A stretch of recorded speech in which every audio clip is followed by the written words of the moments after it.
যার আছে বেশি সে আরো চায় বেশি।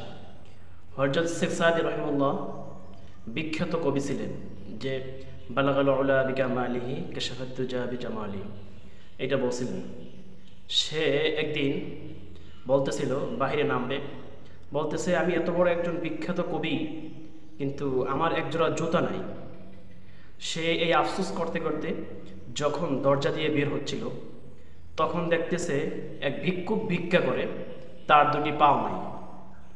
তিনি এসে আবার সিজদায় লুটিয়ে পড়ল, আল্লাহ আমার তো জুতা নাই, বাট তার তো পাওই নাই, আল্লাহ তুমি আমাকে তার চাইতে তো ভালো রাখছো।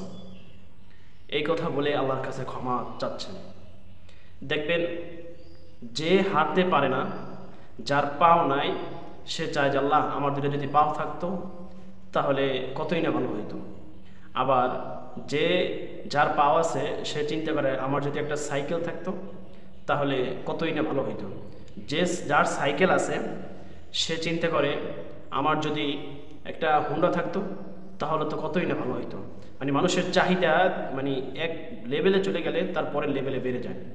আবার যার হুন্ডা আছে সে চিন্তা করে আমার একটা মাইক্রো থাকলে ভালো হইতো।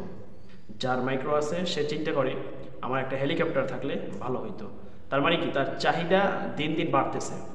আবার যার হেলিকপ্টার আছে সে চিন্তা করে আমার একটা বিমান থাকলে ভালো হইতো।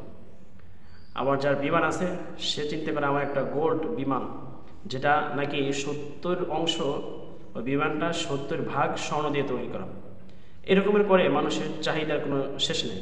এই জন্য বলছি যে তুমি যে অবস্থায় যেখানেই থাকো না কেন, সর্ব অবস্থায় আলহামদুলিল্লাহ বলো।